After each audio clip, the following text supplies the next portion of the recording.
The advice and opinions expressed by the host of Autism Live and her guests are meant solely as suggestion and should not be in any way construed as child-specific advice. Any choices you make in determining your child's treatment are completely at your own discretion.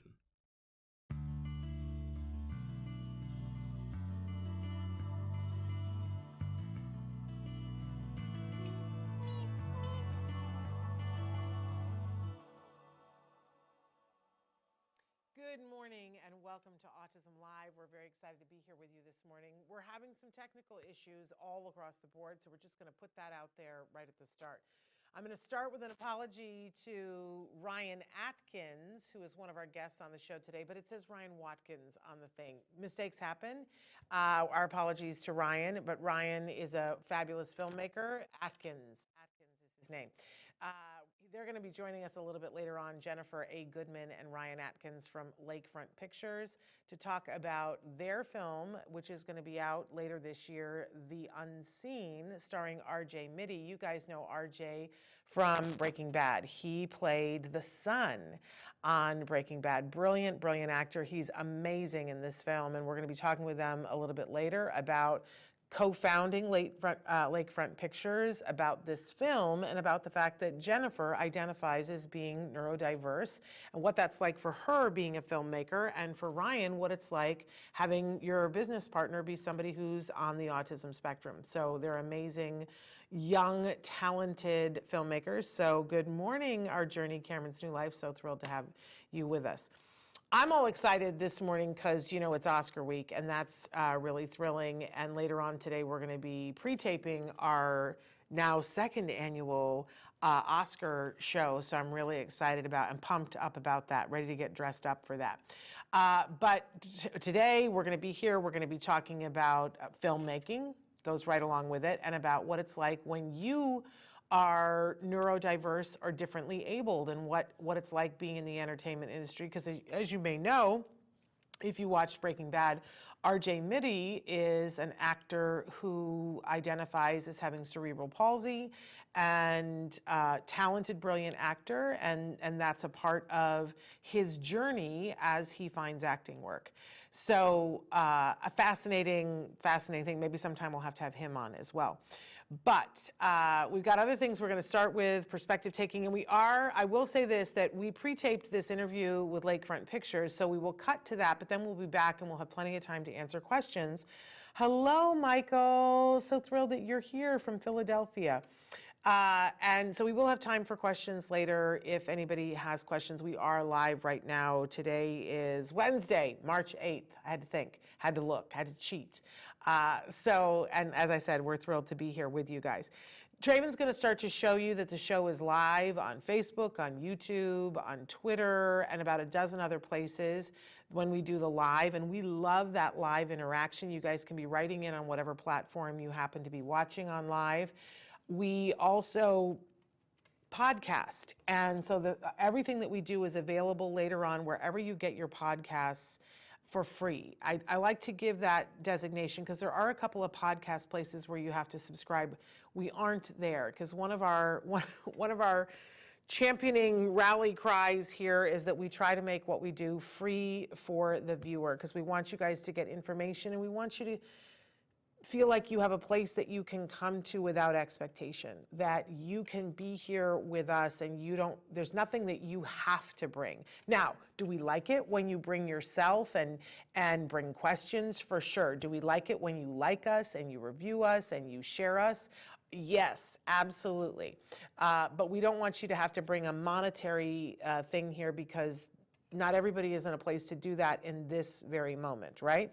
But you will see that we are starting to do much more sponsorship and advertising here as a result, because we don't want to transfer that cost to you guys. So please support us in any way that you can so that we can get more sponsors, and please, you know, live through the sponsorship moments and even check them out to see if it's a product that you might like. When it's directly in the program, it's curated, that we try to only have stuff here that we would like to bring to you, yeah? When it's online, I don't really have control over that. So, you know, it is what it is. You guys watch other videos, you know the deal. But we just wanted to be transparent with you that that is in fact where we are. Hey, I'm also reminding you that we are just a few weeks away. Ooh, it's heating up over here. Because we're going to do the first annual, I don't know if it's going to be an annual thing, but the first annual Autism Network Podcast-a-thon. On April 4th at 3 p.m. Pacific time, we are going to go live and we are going to attempt to stay live for 44 straight hours nonstop. Now, how do you do that when you are a network that has, 5, 6 podcasts that we do here?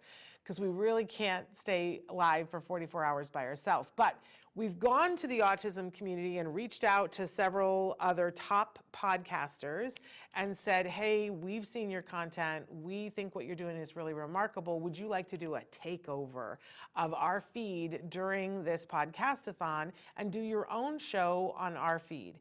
And boy, the response has been resounding. We've got so many great top podcasters. Turn Autism Around with Dr. Mary Barbera, the Autism Helper. Oh my gosh, they do a great show. Just Two Dads, the Autism Dadvocate, the Driven Autism Dads. We got the dad thing covered, you know what I'm saying? But we also have a 25-year look across the spectrum, which is a BCBA and a mom. And then for those of you who are like, well, where are the folks on the spectrum, Shannon? Like, you always talk about they're the beating heart. Well, we have programs that are just going to be the voices of those on the spectrum, where they will be hosting. I can reveal to you today, some of it is surprises, but I can reveal to you today that Amy Gravino will be doing that for 2 of the hours. And one of those hours, she's going to be talking about her journey. She is an advocate and an activist who speaks out a lot about sex and sexual issues. Amazing. She's hilarious and funny and insightful. What a great speaker. And then the second hour that she will be here with us, I think she's going to be with us both mornings at 7 a.m. if I'm not mistaken. But the second hour, her special guest that she'll be interviewing will be Peter Gerhardt. So, like, you guys, it can't get better than that. We're also going to have Dr. Temple Grandin. Holly Robinson Pete is going to be with us. Joe Montaigne, Kobe Bird. Look, it's going to be a 44-hour tour of extravaganza, of information and inspiration. So we're really excited about it. That's all free to you, but we are getting sponsors right now. If you know somebody who'd like to sponsor one of these hours, we would absolutely love to hear from you or them. Wonderful. Okay. What else do I want to talk about? We have lots of experts here on the show, but I'm not one of them. My role here, I identify as a proud pony, a parent of a neurodiverse individual. I'm very excited to identify that way, and those are the words that my son has told me that he is comfortable with. Just want to get that out there.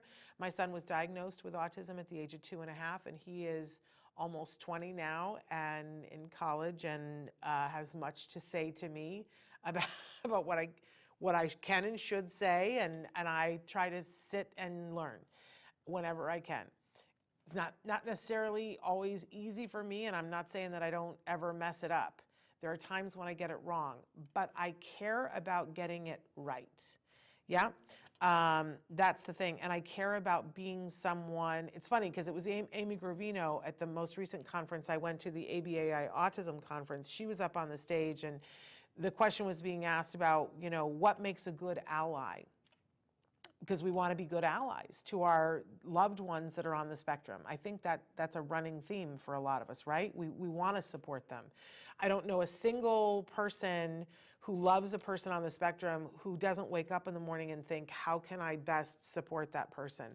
Not how can I make things difficult for them? That is not how we think of things. And we don't always know the answer to these questions, by the way, which is part of the reason why we have all the guests that we have on these shows. So asking Amy, an individual on the spectrum who identifies that way, what makes a good ally? And she said, I got to be honest with you, allies are great, but what we really need are accomplices. We need accomplices, because an ally goes, oh, I'm so sorry that happened to you. But Amy said, what we need are people who will wake up in the jail cell next to us after the protest. So I want to be that. I want to be an accomplice. There we go. But we don't always know, and so we must ask and we must learn, and that's what I try to do every day is learn, and I try to bring here what I learn along the way. Okay, but one of the things that we do on Wednesday is that we like to start with Jargon of the Day. This is when we take on one word, one phrase, one acronym. We try to figure out what in the hey nani nani are those experts talking about? What does this term have to do with me? Why should I care about this? How could this be life-changing? Well, today's term is one that I don't think I ever heard until my son was diagnosed with autism. It wasn't that the concept of it had never, because I think we talk about the concept of this every day, but I'd never really heard it in these terms. Now I think it's a little bit more commonplace, but I think it's almost, well, let's get into it. First, we give you the actual definition. Often I make fun of that actual definition if it's filled with more jargon. Then we move on to the working definition, and we try to give you an example that will help you to see why this might be an important term to you. So today's term is perspective taking. We talk about this all the time on the show because it's a really important concept for a bunch of different reasons. So let's take a look at what the actual definition for perspective taking in is. I don't think, as I recall, it's not bad. The ability to perceive someone else's thoughts, feelings, and motivations. Okay, this is not a bad thing. But let's go ahead and because I think most of us get this, right? But let's go ahead and take it down a notch to our working definition and see what it is. And then let's crack this open, why this might be a problem. So what's the working definition there? Being able to see things from somebody else's point of view. Okay. It's that walking a mile in somebody else's shoes. So, right, we talk about this all the time in life. I think we all acknowledge that this is a thing. You know, try to take their perspective was always the phrase that I would hear growing up. You know, look at it from somebody else's point of view, perspective taking.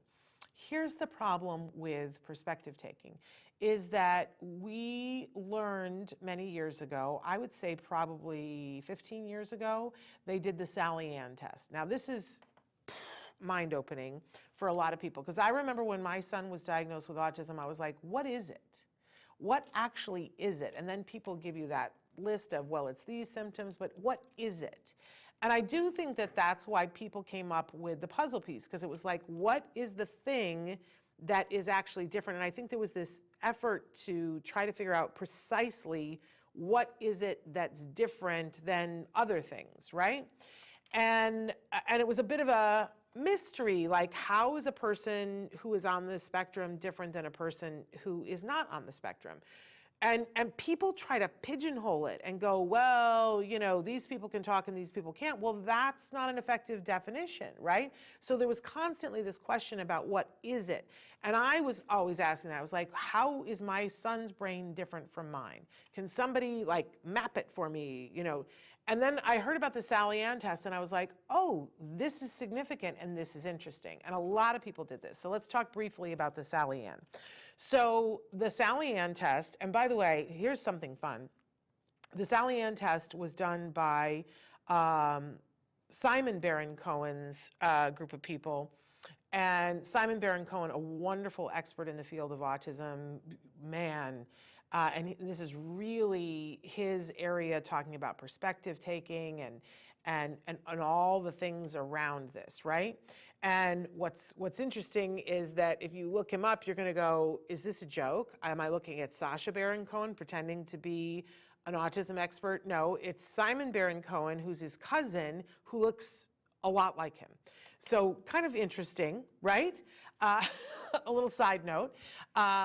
But so the Sally Ann test, basically what it is that they took 3 groups of kids. A group of kids who were identified as being neurotypical, a group of kids who were identified as having Down syndrome, and a group of kids who were on the autism spectrum. And they showed them some cards with some drawings on them and told them a story. And on the card, it showed 2 little girls, Sally and Ann.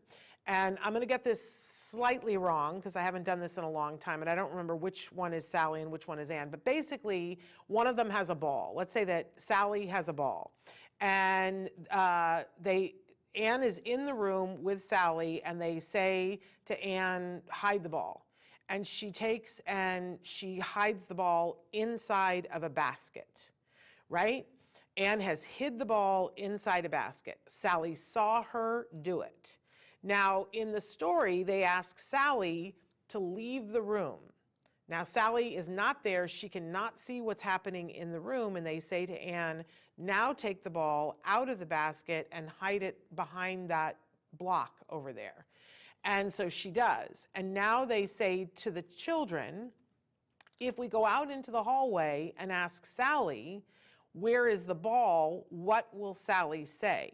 Well, here's the thing. If they are taking Sally's perspective and realize that Sally was not in the room when the ball was moved, they will say that Sally will say that the ball is inside the basket, right? If they do not understand that Sally's perspective is different than Anne's is currently, she doesn't have the information, they will say that the ball is behind the block. And these were all children that were in a certain age range, and I think it was like 6 to 8. And at that time, there's this, there's the whole Piaget object permanence thing, and there's a developmental thing in child development where at an earlier age, none of the children would get this right? But at this age, the expectation is that the kids who are neurotypical will be able to take Sally's perspective and they will correctly say that the ball is in the basket. Well, that bore out in the research. The kids that were neurotypical could take Sally's perspective and they said that the ball would, according to Sally, that the ball would be in the basket. Great. This is what we expect, right? They asked the kids on the spectrum, where is the ball? And they felt that it was likely that those kids would not be able to identify that the ball had, Sally's perspective, and that they would say that the ball was behind the block. That bore out. That was what happened. Here's what was interesting, though. When they asked the kids who had Down syndrome, who they felt probably would also get it wrong, they didn't. The kids with Down syndrome also were able to take Sally's perspective and say the ball is in the basket according to Sally. So for the first time, we were looking and going, okay, this is a very real difference between Down syndrome and autism. The kids with Down syndrome can take perspective, and kids who are on the autism spectrum are going to be having some area of difficulty with this. So this is an area that we need to identify and say, what are we going to do about that? And then a whole lot of people started saying, well, can it be taught? Can it be taught to someone to be able to take someone else's perspective? Well, guess what? That research is in. And yes, it is true. You can teach all kinds of people on the spectrum and off the spectrum perspective taking. They've been very successful. There are very specific lessons that teach an individual who's on the autism spectrum how to do that. Well, great. To me as a teacher, I'm like, hey, we identified an area that we need to teach, and we've identified how to teach it, and we've found that we're successful at it. Woo, let's throw a party. The problem is that people are so wanting to pigeonhole things that they started saying all people on the spectrum are not capable of looking at things from anybody's point of view. Well, that's not true. And B, that's not helpful because it makes it sound like that skill cannot be taught, right? But then it moved into, because if you can't take somebody else's perspective, you do not understand when they are in pain if you are not in pain. Sometimes, not all the time. But for some kids, that is the truth. They see someone in pain and they have a response that other people go, oh, that's socially inappropriate, because they laugh, right? Because they are not in pain, so they don't understand that what that is an expression of pain that's going on. So somebody decided to say that people on the spectrum don't have empathy, which is wrong. Empathy is different than perspective taking, right? It plays a role, but people on the spectrum have been found to have empathy. When they understand an emotion, but that's an emotion, they don't even have to take somebody's perspective. If they understand the portrayal of the emotion, they have empathy even without the perspective taking. Didn't that just make your mind blow? So it's very interesting to me that often now people go, well, perspective taking. Well, folks on the spectrum have trouble with perspective taking, and that will go into they're incapable of doing it, which I take exception to. But here's the other thing. A lot of the time, I would say 90% of the time, when things aren't working, it's because people who are neurotypical are not attempting to take the perspective of the person who's on the spectrum. Right? Let's back that bus up again and talk about that for a second. I was saying before that I want to be a good ally. I want to be a good accomplice to those on the autism spectrum. But I remember a day when this all came home to roost for me, when we were living in a condo that was on a very busy street, and you had to park on the street, and you had to park on a certain side of the street, and I would pick up my son and I would bring him home, and getting out of the car and getting him out of the car was stressful because I did not want us to get hit by a car. And it was this thing where I needed him, like a car would pass and I would see I've got like 10 seconds to get him out of the car and to the sidewalk before the next car comes, or we're gonna come close to getting hit. Stress, right? And there was no time where you had more than 10 seconds because the cars would have, and we petitioned and got a speed bump, and still people would lose their undercarriage because they would fly down the street. And I'm worried about my kid getting hit, right? And so we would work on it and stuff, and I would say, I need for you to get out of the car really quickly. And man, I would be up his cheese about it, and I would be like, get your back, and we would rehearse it, all these things. And I would give him the pep talk before we would go to do it. And there was one day where I had this like set, first you grab your backpack, then you do this, and then you open the door, and then you jump out, and then you go right to the sidewalk. And there was one day that he said to me, why do we have to do it that way?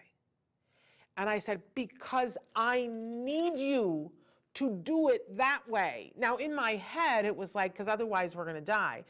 But my child, who was probably 8, maybe 7, said to me, like, heard that rigidity in my voice and said, Mom, do you have autism? And I realized 2 things. First of all, I was being rigid and I was not taking his perspective. Boom. Who has the disability in this car, right?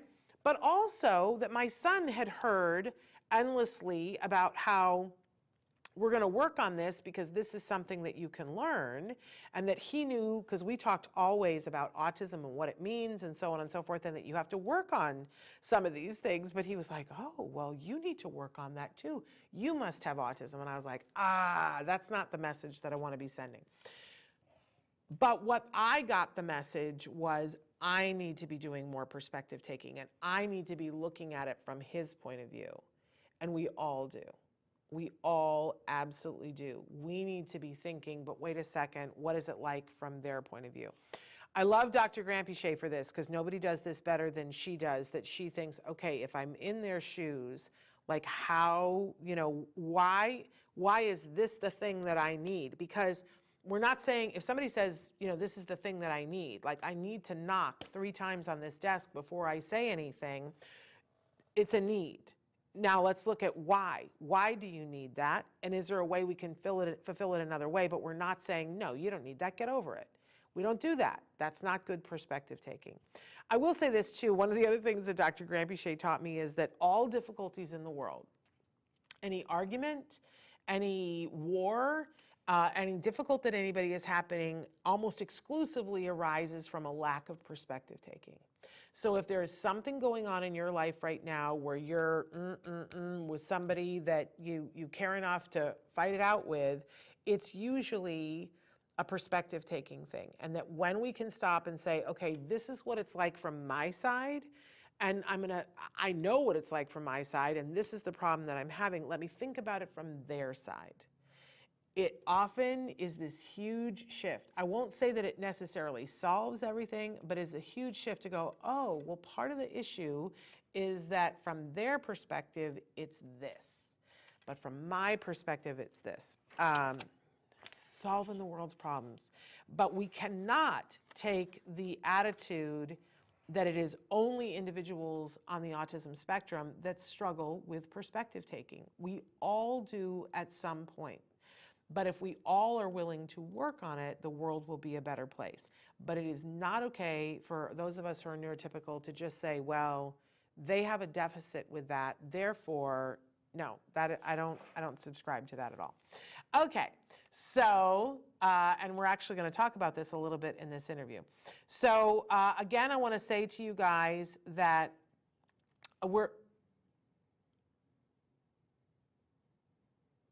I'm sorry, can you say that again, Traven? Okay. Okay, so what we're going to do is we are going to go to this interview that we did with the co-founders of Lakefront Pictures. That would be Jennifer Goodman and Ryan Atkins. And they have a film that is out that's called The Unseen. We're going to show this interview to you, and then we're going to come back afterwards, and I'm going to ask that for any of you who have questions about what they're talking about or anything having to do with autism, we will have about 10, 12 minutes after the interview where we're going to be talking with you guys. So feel free. I would love it if you guys would send some questions in, because we'll have an opportunity to talk. But I'm very excited that we did this interview a couple of days ago with Jennifer and Ryan. I think you'll find it very uplifting. So take a look at this, Lakefront Pictures. Welcome back to Autism Live. I am very excited because right now joining us from Chicago are the co-founders of Lakefront Pictures. We are talking today to Jennifer Goodman and Ryan Atkins. These are two amazing, multi-talented professionals that have a new film coming out that we're going to be talking about in just a minute. But let me tell you just a little bit about them. Let's start with Ryan.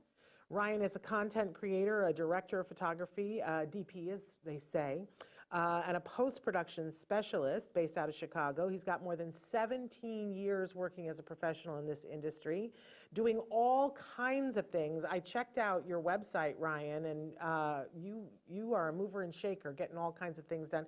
Got a real point of view with a camera, and you don't have editing on here, but I see that you are a brilliant editor.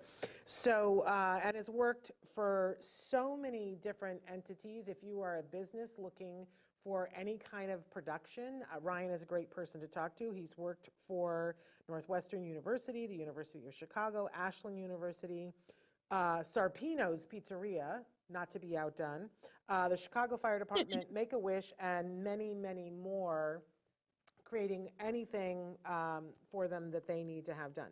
So we're excited that he is here. I watched your narrative reel, and it was very exciting, Ryan. So excited to have you here. And in 2018, Ryan co-founded Lakefront Pictures with the fabulous, talented Jennifer Goodman, who is sitting right next to him. And we're going to talk a little bit about their partnership in this. But Jennifer is a producer, writer, actress who has lots of hyphenates in her description. And Jennifer identifies as being neurodiverse, which is very near and dear to all of us. And she also has spent 18 years in the industry doing all kinds of things, including a pilot that she wrote called Conrad, and I believe starred in. Is that correct? Yes. Wonderful. All about, this is a subject that's very near and dear to all of our hearts. I believe it's about a lawyer who identifies as being on the autism spectrum, a woman, yes? It's a detective. A detective. Police officer turns into a detective, Okay, yeah. a detective. I'm sorry, I thought lawyer, and I was really thinking of all the shows now that That's everybody's The Unseen. Okay, there we go. So, and together, you worked on Conrad together, and now you have a new film that's going to be coming out soon. I don't even want to say when, called The Unseen, with a very familiar star in the film. Talk to us a little bit about The Unseen and who, there's a lot of people in it that people might recognize, but tell us a little bit about the star, because I think everybody will be gaga over him. Yeah, we were too, and we still are. His name is RJ Mitty, the RJ Mitty from Breaking Bad.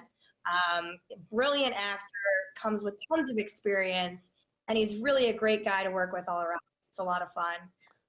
And for people who And don't, may not know names, he played the son in Breaking Bad, Walter White's son. And he identifies as an actor who also has, in real life, has CP, cerebral palsy. And I think this Seeing Unseen was only the second time that I have seen him, because I'd only ever seen him in Breaking Bad and thought he was amazing in Breaking Bad, and he is amazing in your film as well. Talented, talented young man, and truly a force. And I'm so excited that somebody is giving him some time and some space to play this role, and we're going to talk about that in just a second. But so Lakefront Pictures, you guys have a very specific mission. Tell us what that mission is, because I know our audience is going to be thrilled with it. Sure. So our mission essentially is to elevate unheard voices and tell stories largely untold. We like to, a lot of our storytelling does tend to focus in characters that have been marginalized in some kind of way. It's not always 100% diverse storytelling, but many of our characters do have that. We find that to be very interesting. And it all started with the Conrad character, Katie Conrad, which Jen played, and then the Unseen has RJ Mays, who does have cerebral palsy in the story itself. And this film, I guess we're calling it a supernatural horror thriller. Are those the right words? that's exactly correct. This is not necessarily my genre, I'm going to tell you, because I am like the person who is the most afraid of everything. So I wasn't sure if I had the words right.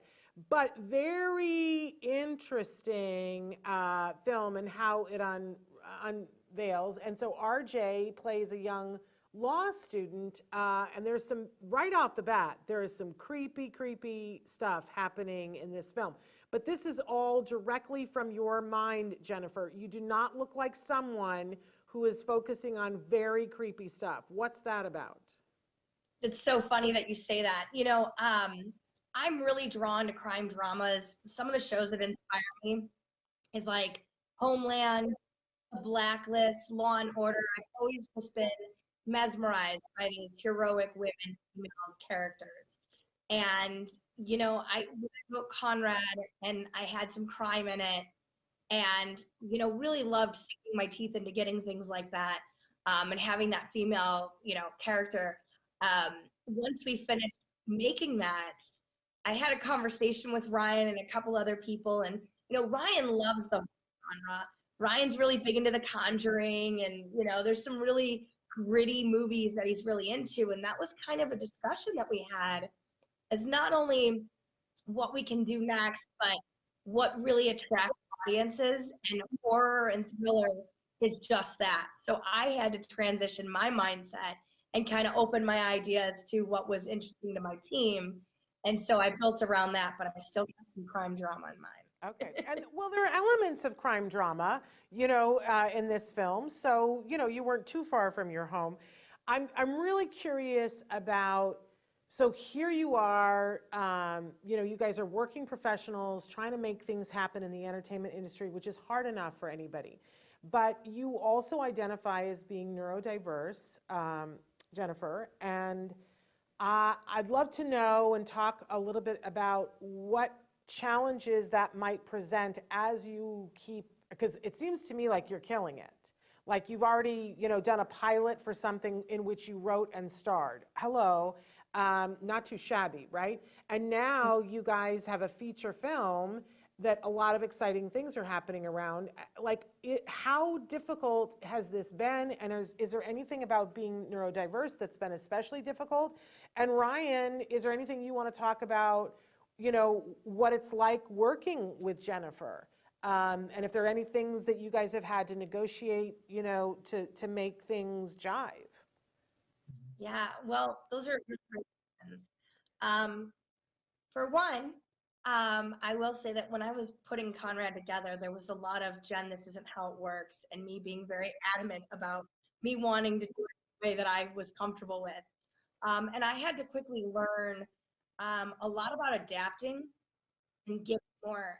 It's hard because as someone who is on the spectrum, I see things from my own perspective very well, but I have a very hard time seeing it from the other perspective.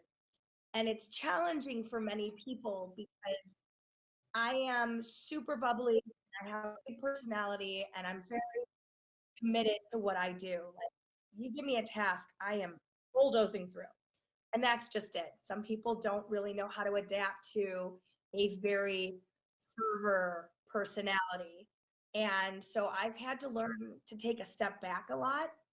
And I will say that it's been very challenging. Not been easy. Not because I don't want to, but because I don't know how. So like people will say things, we need you to not do A, B, C, and D. And I'm like, I don't know what that is. Yeah. And so that can be challenging for people, especially when you work in close, intimate quarters. But the support that I've seen and the passion and drive very similar to the team. So when the barriers are broken down and I'm able to really connect to what's being asked of me or said, I'd say that the world is our oyster and really been able to collaborate pretty magically. I've built some long-lasting friendships through the projects I've done, and it's been nothing but illuminating for my life. And so my hope is it is for them too. But I mean, what you're describing is being persistent, which in the entertainment industry is a plus. So that kind of attitude of, we're going to move forward is almost essential in the entertainment industry. But I'm sure it's hard sometimes. Ryan, do you ever have to like negotiate something with her where she's being persistent and you have to do you have a code word? My mom does.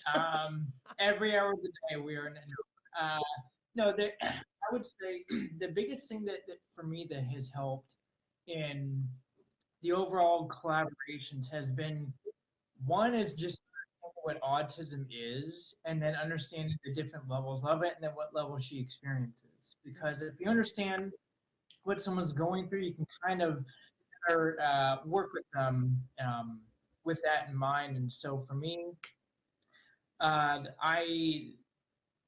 always kind of done things the way that was kind of best fit for me, or I learned when I was in school. Jen never went to school for it. She did a form of it, which is theater, which was the performing arts. But I would say that it just takes very clear communication, making sure that things, if you can have things written down, to make sure that someone didn't misunderstand, things of that nature. That really, who wouldn't that be helpful to on a production? Because a lot of things need to be written down. You don't have a sheet. ADs do not just, they used to call people for availability, but that is a benefit that written down communication is definitely there. Negotiation, does she and I see things differently sometimes? Absolutely, but I would say that the primary goal is usually always the same. It is creating the very best for the project. We want the best for each other, and so and for the team. Yeah, no, obviously, absolutely. In fact, sometimes we are doing so much work for the team that we don't end up doing it for ourselves, and so I would say that little mini negotiations, nothing unlike what any other like what you might have in a relationship, but I would say that her being on the autism spectrum is a beautiful. It's beautiful in that the idea that she brings is often not always something that you and I might think of initially, and she gets these ideas super quick when you and I might be banging our heads against the wall. This isn't working out. What's going on? She just kind of gets it, and so there's a lot of benefit, but there's definitely challenges to work through, just like with anyone else. Yeah, but what I love hearing you say, Ryan, is that it is about perspective taking. And I think that a lot of neurotypical people miss that part. They feel like other people need to Right. fit themselves to them and miss the part about how about if I think of it from their point of view, what it's like for them. Right. And slowly, And- maybe we'll re-educate the neurotypical world to be able to do that. But, you know, it's wonderful that that's how you see it. And Jen, how amazing that you have a partner, that anybody could have a partner that involves, that, you know, says, I'm going to think of what it's like for them. That's a rare treat. Let's talk a little bit about this film, because you guys had a big announcement that came out at the beginning of February. Tell everybody what you got cooking with this film. Yeah, no, lots of exciting things. So to go along with that persistence that you mentioned, Ryan and I were in the middle of working with our post team, and I kept putting urgency on it. I kept putting deadlines, and him and our director, Vince, kept saying, these things take longer. And I was like, I know, but we got to get to the AFM, and we got to do this, and we got to get distribution. And they were like, whoa. And with the amazing team that I had, very incredible talent, might I add, we did go to the AFM, and we had built opportunities with many distributors. But the American film market is what the AFM is, and that is kind of like speed dating for film. So you bring your film and any kind of marketing, and you are pitching it to many different companies, and Universal there, Magnolia Pictures, a lot of those big companies, and international ones. So while we were there, we got to know The Coven, which are fabulous people. You may know them as the ones who sold Terrifier 2 and did very well in the market. They were very interested in RJ and our trailer, The Unseen. And so we announced February 1st that there was an acquisition, and they were taking us to the EFM, which is the European film market. And they were going to promote our film. And so now we have a distribution, an international sales agent with The Coven. And that was a very big announcement for us. So we're really excited how in less than a year, we've already gotten that relationship going. So exciting. And of course, we hope that sometime in the future, you'll be able to announce when people will be able to see the film. I can say we are having an announcement very soon with that. All right. So stay tuned. And we will keep people posted. You will let us know, and we will keep people posted. So I want to know, so you're there, you guys have this idea, and you start writing the script. At what point does RJ become a part of this collaboration? RJ was pretty much in the beginning, actually. It was funny because when I was writing the script and talking about the main character, you know, one of my commentaries and one of the things I kept emphasizing is the importance of this inadequacy to a father figure or to a mother figure. And when we were discussing with some directors that we were interviewing with and conversations that we had, things pointed to RJ. And so we actually reached out to him in 2021 about the movie. Garnered his interest. He read the script. He loved it. He was like, this is going to be awesome. And he was just super passionate.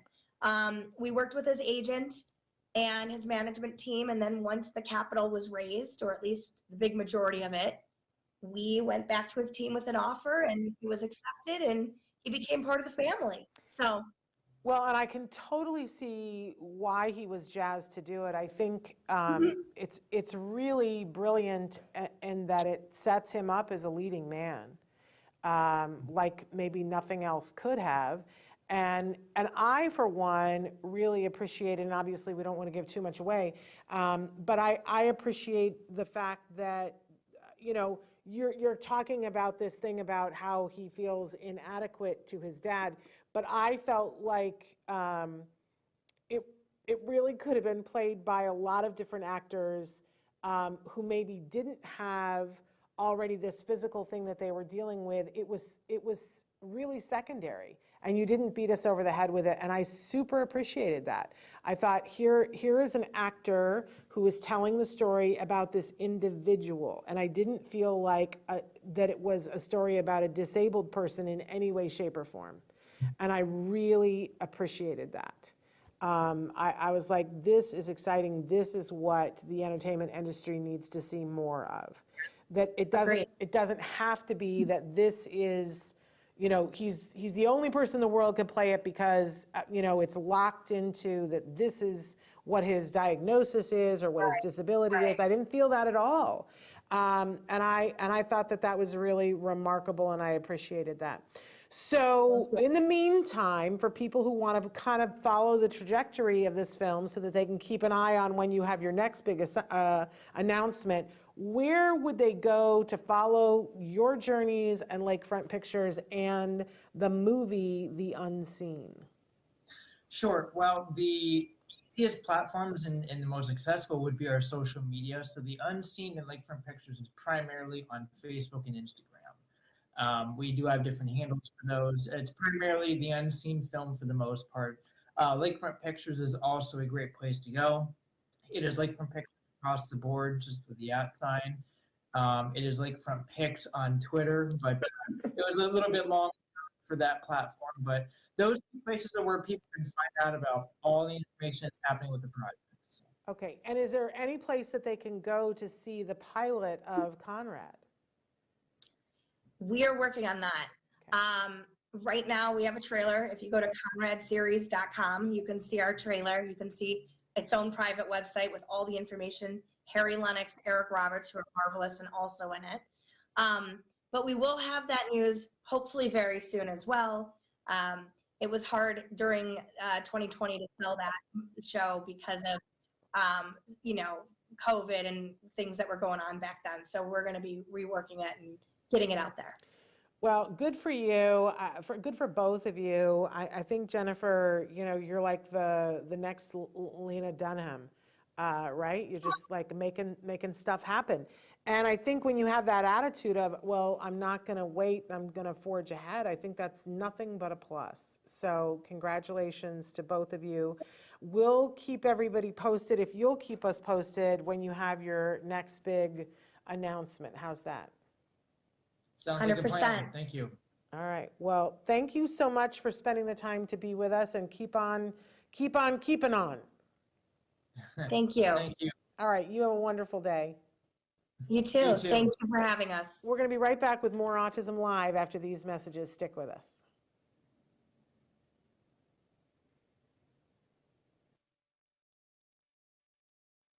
Clear? Yes.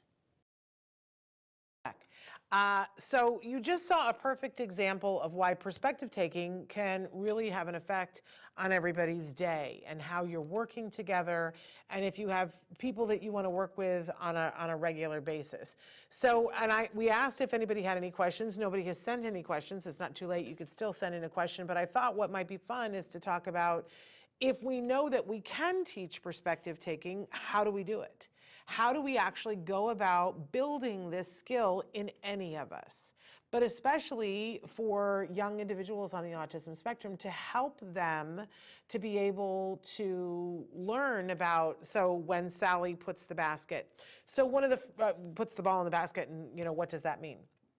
So one of the things along the way, and I'm gonna give the example of how my son was taught, and if you guys are really super interested in that and want to know more about that, I will say that the curriculum that was used to teach my son is available in that book that I always have sitting on the desk, and I didn't get it while we were gone. But there is a fabulous book. If you just Google, if you go book and do Dr. Doreen Granpeesheh, you'll find it. It's written by Dr. Granpeesheh and a load of other people that I really respect. I can't speak today. Dr. Jonathan Tarbox, Dr. Adele Nadowski, and Julie Kornack are the people whose names are on that book. And it's called, what is it called? Effective Teaching Strategies, the CARD model. I think that's what it's called for children on the autism spectrum. It's a long name, and even I can't remember it. But it lists all the curriculum. It's not easy reading, it's not light reading, but you can flip around in the book and go, okay, what I want to teach is this, and they go through, different things. There are whole parts of the book that maybe won't apply to you or what you're doing, because it's a big book, but you could look up perspective taking. But let me walk you through some of the things that they did with my son, because along the way, and I'm a former teacher, so all of this excites me. The idea of, okay, how do you teach anything to anybody? And there's a place that you start and then you build, and we consider that like the platform upon which you're gonna build everything, and then, you put building blocks on top of it, and if you see something shaky, you go back and shore up the foundation, right? That's how you teach anybody anything. But also, one of the things that I realized teaching in the 90s and in the aughts was that children and teens and adults, because I taught college too, would come into the space that was my classroom as individuals, and that they had different bases of knowledge, but you still have to teach to that individual. And sometimes we have in the education world what we call Swiss cheese, that somebody comes in and there are holes in their knowledge. So maybe they're in 3rd grade and they're supposed to begin to know the multiplication tables, but the truth of the matter is you can't really learn the multiplication tables if you don't know how to add. And at 3rd grade, if they're on standards and they've been passed, they should know how to add. But that isn't always the case. So what do you do as a teacher? And this is how I look at teachers and go, is this a good teacher or not? Because a good teacher recognizes this student doesn't know how to add. And I know it's my responsibility to teach them multiplication tables, but now I have to teach them how to add first before I can teach them multiplication. A bad teacher says, I'm just going to keep throwing multiplication stuff at you and go, you're not getting it. And the problem is with you. That's not how we teach, right? So for our individuals who are on the autism spectrum, where they're not automatically picking up the cues for perspective taking, we want to shore that up for them. So where do we start? Where's the toehold? What is the beginning lesson, that basis? And what that is understanding states and the senses for ourself first.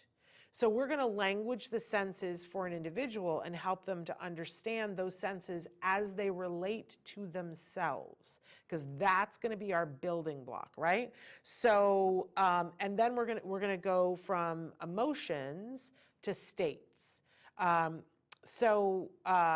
Excuse me, not emotions, senses. So we're going to go senses, and then we're going to go states, and then we are going to go, oh, look at you giving that to me. Evidence-based treatment for children with autism, the CARD model. There it is. He's got it up on the screen for me. That was really cool, Traven, how you did that.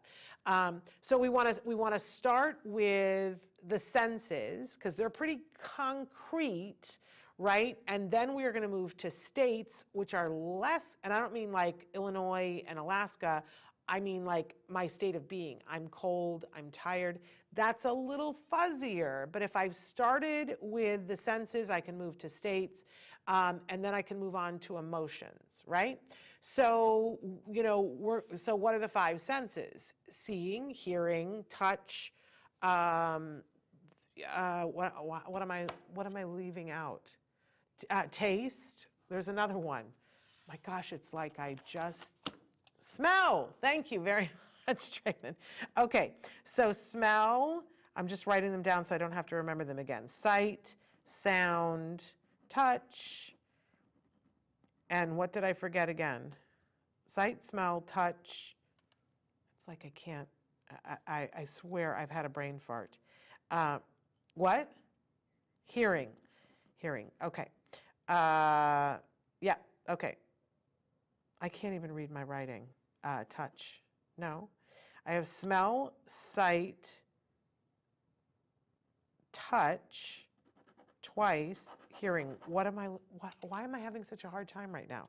Smell, sight, touch, hearing. Let's start with those, and I'll figure it out. It'll come to me in a second. I swear my brain just went zip, zip, zip. Okay, because I got too many things going on at once. But let's start with smell. So a child will smell, but they don't know how to language that, right? So we're going to go and we're going to find some really fragrant things. Like it might be that you go to a floral shop and you get a rose and you go, this is a rose. I'm going to smell it. What does it smell like? Oh, that smells like a rose. And I'm going to language that for the child, but I'm going to, model all of that and have them smell. And I'm going to ask them questions. What are you smelling? What do you smell? But I'm going to have something else there as well. Now, what we did with my son was that they prepped me for this ahead of time before we were going to work on the lesson. And they said, we need to have like 5 or 6 things that have a pretty, not unpleasant, but pretty distinct smells that are very, very different. So one of the things, as I recall, we had lemon, and then we had coffee grounds. And I can't think of what all else we had, but we had little Dixie cups that had saran wrap on the top of them, and they asked me to have that ready before we were going to do this lesson. And then the behavior technician and I sat there at the table with my son, and we were like, ooh, let's see what's inside. And then we just smelled. And we had the saran wrap, but we also tried to cover it so that he couldn't see it. And we go, what do you smell? Oh, it smells good.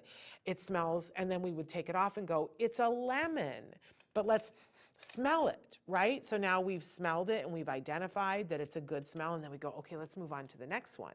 And we peek it off, and it's a game, right?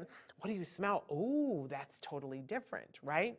And it's coffee, and then we would show him it's coffee, and show him that it goes in the cup, and that it's what dad drinks because mom doesn't drink coffee, right? So we would go through all those different things so that he could smell it. And we would build that into his repertoire of, and on a daily basis, we would talk about, what do you smell? And then we would start with things that were pleasant smells that were part of his environment, things that he already knows, but then gradually we would add in things that aren't pleasant. That we'd be in the bathroom, we'd be like, oof, that smells, right? That has a smell to it. Let's flush it, let's get rid of it, right? Or, anytime that I would pull anything out of the refrigerator, it was like we were on this sensory experience, and this was across weeks, right?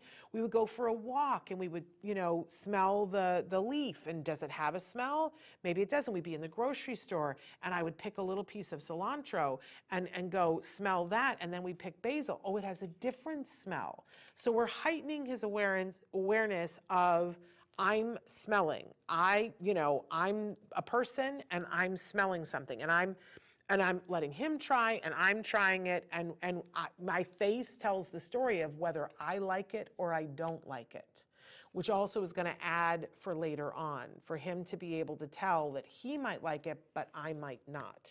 So we're building all of this stuff with smell. And then eventually we go back to the Dixie cups, and he has the lemon one, and the behavior technician is sitting there, and he's like, you open it up, what do you smell? And we've already played this game before many times, right? So he can smell, and he can smell the lemon one, and he goes, lemon, I smell lemon, whether he signs it or points to it or whatever. Maybe there's 5 different things there on the table, and he can point, I'm smelling the lemon one. It's a quiz game, right? But then they give a different one to me, and I go, ugh, right? And then they say, what is mom smelling?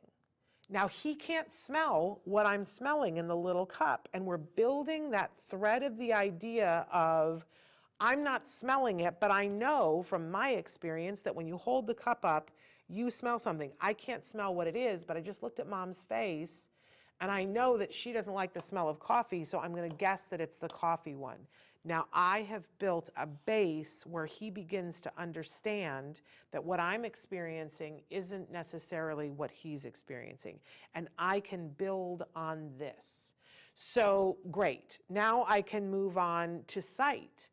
And what they did for sight was that we had to go to the store and get one of those trifold boards that you use for presentations, that they sell them at Walmart and Target, right?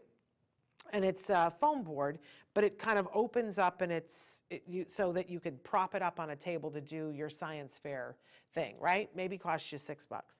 And we played barrier games. So they would sit there with him, and I would be on the other side of the barrier, and the behavior technician would be with my son, and they would take one of his favorite toys.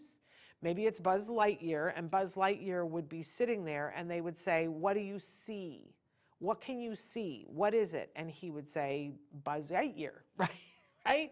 And they would go, okay, what can mom see on the other side of the barrier? And he would say, Buzz Lightyear.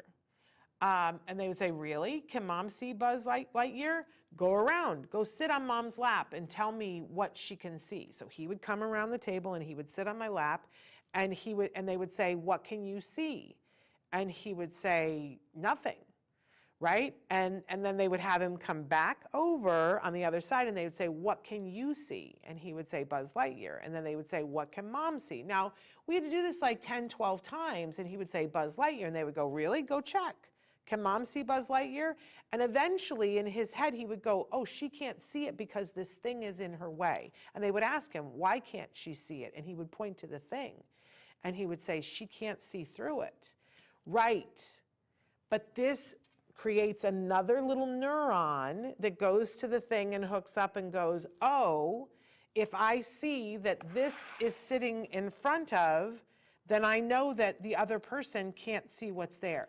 And that begins to light up the little synapses and he goes, oh, okay. And we play this game wherever we are about what can you see. And there's all kinds of games online that you can play that do this. But, you know, everywhere we would go, we would, you know, he'd be in the back seat of the car and I would say, what can you see? And he would tell me the things that he would see. And I would say, and dad would be in the, like, you know, maybe dad would be driving and I'd be in the passenger seat. And I would say to him, what can you see? And we'd have put one of his toys down in the seat well. And he would say, I can see my truck. And I would say, oh, can dad see the truck? And he would say, no, dad can't see the truck. And I would say, why? And he would say, because the seat is in the way. Dad can't see it. Wonderful. So now we've laid this groundwork, and I do it with all the senses. You know, what, you know, you're sitting here and you're touching this and I'm touching this, or they would do a thing where I would be in the other room with headphones on and they would say, they would play music in the other room and they would say, can mom hear it? No. Why? Because mom's in the other room and it's too far away and she's wearing headphones, right? And you just strengthen this and strengthen this and strengthen this. Okay, so we work on this with the senses that I can't possibly seem to remember all 5 of them. But anyway, then we move on to states and we start talking about, are you cold? Are you hungry? Are you tired? But we start talking about it in relation to somebody else. And usually we start with the parent or the technician that's there and working with them. And maybe mom, you know, I'm sitting there and I've got a parka on and I'm all nice and toasty, but you know, my son is sitting there and he doesn't have a jacket on. And they say, are you cold? And he says, and in the beginning he was like, no, you know, but they would, you know, then they would turn around and have me do it. And I would sit there and I'd be like, oh, you know, and you exaggerate it and you shiver and shiver and shiver and go, oh. And they would say, you know, what's going on with mom? Is she cold? And of course, in the beginning, he didn't think so, but I would say, I'm cold. I'm really, really cold. I need a jacket. And then I would put the jacket on and I would go, oh, now I'm warm. Now I'm warm, right? So you language, show example, have him try to do it with himself, but show another example and show that 2 people can be sitting in the same space and somebody can be cold and somebody can be warm because their experience of it is different, right? Once you get the states, and first they have to understand their own states, which is a great lesson for them anyway, that my state is something that I have the potential to change. That I can be tired, well, what would I problem solve to do if I'm tired? I can lay down, right? Or I can ask for a break. Very important stuff. But then to realize maybe mom is tired. Maybe mom needs to ask for a break, right? Painstaking, but you have to make it fun to go through all these different things. But then you go on to emotions and say, you know, I'm feeling sad right now. And part of this is that we're teaching them that states are fluid and emotions are fluid, that I can be sad right now, but I can be happy 5 minutes from now, depending on what happens outside. And that when you see that face on someone, that they are not happy, and that you have the potential to affect change on that if you choose to. Like, you know, we would stand in line at the grocery store and I always try to see how fast I can make a baby that I don't know laugh. So my son and I would play the game that the baby would be bored or whatever, sitting in the cart with their parents, and I would say, let's see how long it takes mom to get them to laugh. And I would make silly faces, and we would see what would make that baby laugh, right? But one of the things that my son learned from that is if he saw that I was upset, that he could say to me, Mom, I see that you're upset. How can I help? Right? This empathy thing, it doesn't exist. But we would go through lengthy lessons, just like Temple Grandin mom did, where we would show him pictures of ourselves with different emotions on our face and say, what are they feeling? What is this person feeling? And then we would go to magazine pictures. Or you know what we did? We did this with American Idol. We played this game with American Idol, like in the very early seasons of it. This is how he got to know who James Durbin was. That we would watch American Idol and the person would sing, and then we would turn the volume off. And then we would watch the judges talk to the contestant and say, what do we think the judge liked it? What is the face of the, like, did Paula, because that was back in the day, did Paula like it? How do we know? Because Paula is going, right? And it seems like she liked it. But we would also look at the face of the contestant. Do they feel like they did well? Are they sad? What are they feeling? And that helped to strengthen so that when later on we would get onto more nuances, but that's how you lay the groundwork. I didn't realize we'd gone over. Okay, we're out of time, but I hope this was fun and just seeing the message I'm getting. Fun and helped you to realize all the things that you can teach and all the fun ways that you can teach it, having games to help folks. Okay, we got to go, but we are going to be back tomorrow with Stories from the Spectrum. And don't forget that on Friday, this is a date change, so really important that you guys remember Friday is going to be our big Oscars show. So don't forget to tune in for that. Moira Giammatteo and I are going to go through the big categories and talk a little bit about, and we're not going to agree. I'm just going to tell you that right now because there's things that she likes that I don't like and vice versa. So, but a lot of things we do agree about too. So, but it's super fun. I like it when we disagree because that's perspective taking too. Moira likes, murder mystery and, that kind of thing. And I don't like that. It's not my thing. And when we teach people, oh, well, you like this, you like the color black and you like the color green, and that's okay, we change the world. We change the world when we do that. And that's not just a lesson for people on the spectrum, that's a lesson for all of us, that it's okay to have differences. It's not just okay, it's great. It's great, it's perfect, it's wonderful. Be different. That's the key. Okay, we will be back tomorrow with Stories from the Spectrum. We'll see you then. Until then, give your kiddos a hug from me and one for you too. Bye-bye for now.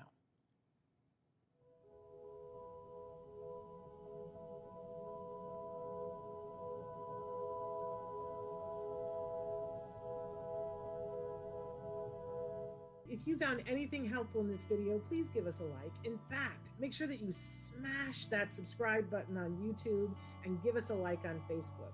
You can also follow us on Twitter and on Instagram for important updates. And please download our free podcast wherever you get your podcasts. Thank you so much. See you next time.